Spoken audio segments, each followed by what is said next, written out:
So you tell us when you're ready, Steve. You see this boot over here? Ready. That's going to be dropped on New Year's Eve, and Oh, Steve's really? the one that made that. Big originally. shoe. Big shoe, right. Okay, you can go ahead now. Is it on? Just, it's on, so just Right. go ahead. State your name, but Well, look at me. I'm Bob Bauer, Dr. Robert L. Bauer, B-A-U-E-R. And after getting out of the United States Navy and practicing in Intercourse, Lancaster County for 20 years, we had the opportunity to come to the medical center, which was about to open. And Dr. Harrell interviewed me and one of my friends, Dr. Wiest. And Dr. Lehman and I started the Department of Family Medicine, the first one in the United States in the medical center before it opened. So I left Intercourse, Lancaster County in 1967 to come to Hershey. And Dr. Lehman and Dr. Wiest practiced in his office until 1970 when the medical center opened. And then we took our practice into the medical center.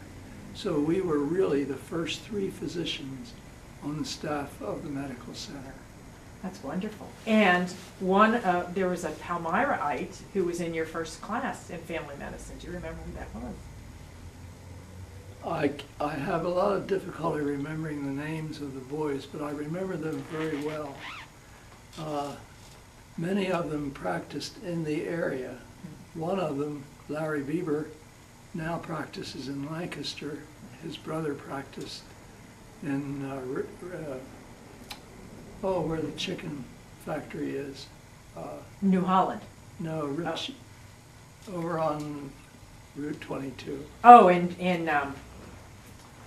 is it Jonestown? No, it's not Yes, Jonestown. that Is it area. Jonestown, in Yes. that northern Lebanon area? Yes. Yes, one of the papers. Well, there was a longtime family doctor in Palmyra named Dr. Harold Engel, Oh, yes. and it was his nephew, Eugene Engel, who was in the first class up at the medical center in really? family practice. Yes.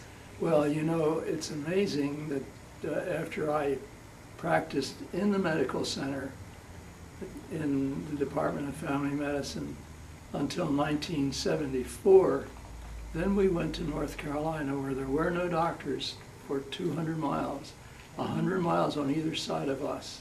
Good. And after staying there for 5 years and developing programs like the school health program, the home nursing program for the people of the Outer Banks, because there were no physicians there at the time, then I came back to practice with Dr. Harold Engel. Dr. Hoffman, Yes. who practiced with Dr. Engel, called me and said, I understand you're going to leave the Outer Banks, and would you consider taking my practice? So that was with Dr. Engel, and I stayed with Dr. Engel then until approximately 1980 and developed my own practice at the corner of South Forge and Fur. Okay. And it's interesting that when we started to practice with Dr. Lehman and Dr. Wiest, we used the old Hershey Hospital. And that was before the medical center opened. So from 1967 or 68 until 1970, we used the old Hershey Hospital. That's interesting, because for so long it looked like it was abandoned, and just recently that has undergone a lot of changes. Yes. I guess they tore down part of the hospital because they were selling the bricks. And I actually purchased one of those bricks really? because my husband was born there. Oh, And I thought really? he should have one of those bricks from the old Hershey Hospital. Yes, and now I think it's turned into a medical center for the Milton Hershey School. Is that right? I think the medical center did buy that building, and they're going to use it to take care of their children. That's interesting, I didn't realize that. So talk about how the medical practice has changed since '67. One of the very unfortunate things that did happen when we came and started the Department of Family Medicine was that many of the doctors in the Hershey area became suspicious and frightened about what would happen to their practices. And so Dr. Pierce, for example, and the doctor from Cameltown they left their practices and went to the Good Samaritan Hospital in the emergency room. But prior to that time, we worked together very well. We helped each other. We had medical meetings at night. And I must say that the quality of medicine practiced in this area was always good. And it was a pleasure, really, to work with Dr. Hoffman and Dr. Engel and the other physicians who were here. Great, great.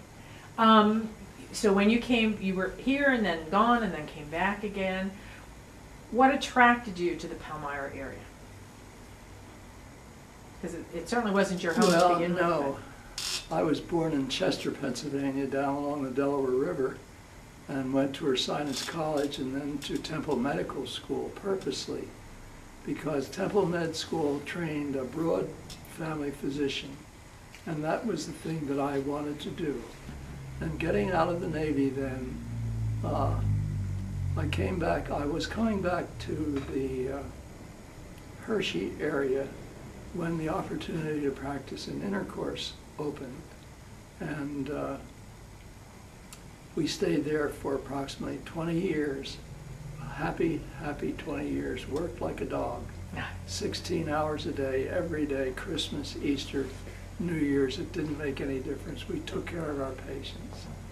I'm reminded of a cartoon that appeared in the local paper Sunday a couple of months ago, when it showed a little fellow sitting on his mother's lap in a doctor's office. And he said, "Mommy, why do you say shh? Are all of these people asleep?" And then the little guy next to him said, "Do doctors get sick like regular people?"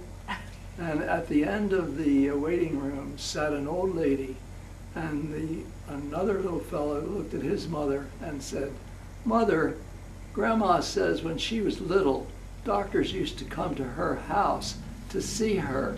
Now that was in the day when house calls were the vogue, and I must admit that I did make house calls until the day I retired. I was going to ask you about that, because when I grew up in Palmyra, the doctor happened to be Dr. Hartman at the time, did make house calls, and I remember him coming to our house. And you know, it seems like we've come full circle, because my impression of what Hershey is doing today with their family medicine practices, they're encouraging them to get more involved with the whole person and the whole family, and they even encourage some house calls.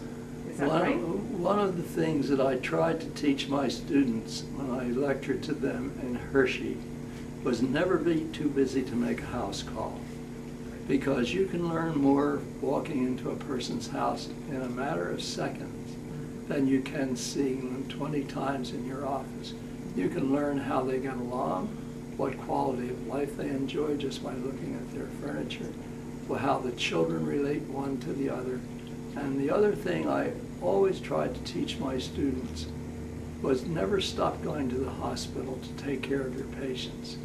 Because how many times do I see patients in the market and they say, "Oh, doctor, if I could just come to see you." And I say, "Well, what is your problem?" And inevitably they tell me that they have 5 doctors taking care of them, and they don't know which one is in charge.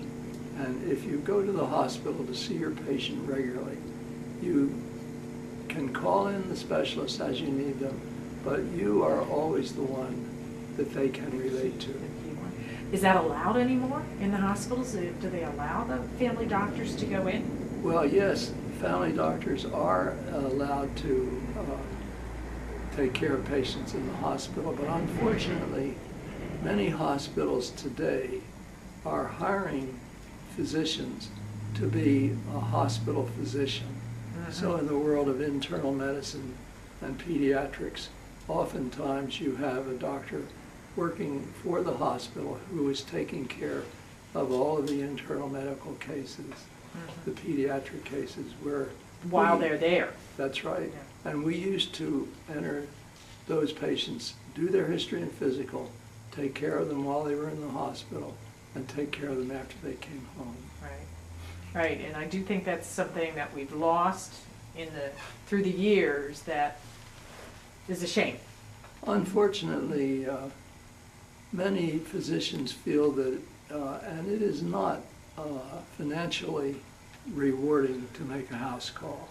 By the time you drive your automobile and spend time on the road, it's a lost cause financially. So today, a lot of doctors do not go to the hospital, but they should. In the freshman year at Hershey, I had a class that was voted the best class in the freshman year, and it was called comparative medicine. And as students, many times we feel the things we're studying are not important. And comparative medicine took a patient out of our practice and presented him to the class. And we would have the anatomist and the physiologist and the internist. All of them would talk about how they related to that patient so that the student could say to himself, well, the things that I'm studying are practical, they are important, and I should learn them because prior to this, I didn't think that I would ever need them again. Isn't that interesting? That is interesting. Yes, very interesting. What would be one of your most significant memories of the time that you lived in Palmyra? Since we're talking about Palmyra as a town, what's one of the most significant things that happened to you and your lovely little wife? Or? Well, unfortunately, one of the things that I remember very vividly is the town council would not cooperate with me when I wanted to beautify downtown Palmyra. And when you take Glititz and Hummelstown and even Lebanon, which is our neighbor and much larger, all of their downtowns have been re-landscaped. And there is money, the state has money for downtowns of towns. So we had the money, we had the trees, we had everything lined up, but town council would not cooperate. I'm not sure that the option to do this was ever presented to the business people. One businessman was anxious to help us, but take Cherry Street, for example. All of the trees on Cherry Street have been cut down so that if you go down Cherry Street from one end to the other, it's bare sidewalks. And if people would only realize that trees add value to their property and trees purify our air, then it is a worthwhile thing to do. Raking leaves is of small consequence when you think of the value of trees. Well, now just recently, I guess it was part of the garden club. Were you part of that recently? Oh, yeah. Where they were, because I know I purchased some trees. They're trying to do that now and put them in different places. For a long time, I was the only male member of the garden club. Oh, okay, okay. Because I love to raise flowers. Well, then you were part, I mean, they did at some point, the garden club did have some power and did do some changes downtown, right? Well, were you part of yes. Unfortunately, the florist who at one time lived here lost his life. But he did leave a sum of money for the beautification of the town square. And about 1900, the garden club said to themselves, this money should never be allowed to just draw interest. We should spend it. So the garden club did undertake to renew the square. The trees planted in the square are the result of the garden club's efforts. And we did put urns on the sidewalks for the businesses. And the garden club is very interested in the welfare of Palmyra. All of the street signs that hang on the posts were put there by the garden club of Palmyra. And so you're the only male member of the garden club? Well, now there are two others. Oh, that's great. And was it the garden club then that just recently did the planting of the trees in October? No. Oh. That is a committee that was formed by the committee that was part of the rejuvenation or the celebration of Palmyra's founding. And that committee was formed in order to make trees available for planting. Do you know how many they planted? No, I don't. I haven't heard. I was asked to help plant the trees and I volunteered. Yes, I would be glad to do that, but I have not heard. But some trees were bought and some trees were planted. Right, good. So you made an inroad there a little bit. Oh, every day when I drive past the school, the elementary school on South Forge, I look at an oak tree that I planted there many years ago. It's a big oak tree now. Yes, I know. I paid to have one of the trees planted at Forge Street, so I hope they did really? plant those new ones. Yes. They did. Yes, that's great. Anything else you want to tell us about your lifestyle in Palmyra? Palmyra is a lovely, lovely town. The people take a great deal of pride in their properties. And one of the things about Palmyra that is very commendable are the wide streets. And it's a pleasure to live in Palmyra. Properties are less than in our neighboring Hershey, but they're equally as good. Our school system is excellent. The town itself has much to commend its existence. Great, great. Yeah. Well, thank you for agreeing to be interviewed. We certainly appreciate welcome. it. Thank You're you very welcome, much. You Kathy. gave us a different perspective. We hadn't talked about the medical profession yet, but I know we're going to be traveling up to see Dr. Engel. Oh, good. He has agreed. I saw him at a funeral a couple weeks ago, and he has agreed to be interviewed as well. So he'll tell us a little bit about the old days in the family practice as well. Yes, Dr. Engel is an elder statesman these days. Yes. Yes. And Yes. it was a pleasure to practice medicine in Palmyra. Many of the people that live here are dear friends of mine. And one of the things that I don't like to think that it's different, but one of the things that doctors in my generation felt was a keen sense of responsibility for the welfare of the people that they took care of. And it was a personal relationship, a friendly relationship. I think you're absolutely right. Yes. You know, in comparison to, say, Lebanon, where it was a much larger town, and I don't feel that the doctors there could afford them from the standpoint of time and so forth.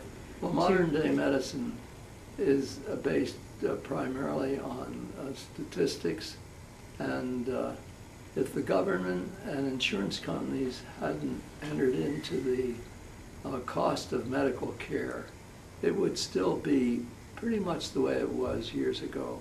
My doctor friends and I all say that we practiced in the golden age of medicine because we didn't have to worry about seeing X number of patients per hour in order to make ends meet. We could spend as much time as we needed to make sure the patient got the kind of care that he deserved. I know we are very fortunate to have lived through, say, the past 50 Yes. years in many ways. But I'm glad you said that, because it's the way I feel. In many areas, you know, we've lived through the best of times. Yes. And I was going to ask you earlier, and you've just stated in terms of the cost has been driven, and the actually medical care today has been driven by the darn Yes. insurance companies. Well, many people are upset with the current president and his health care plan. But one of the things you have to remember is that the ideal would be for all individuals to receive the kind of medical care that they are entitled to.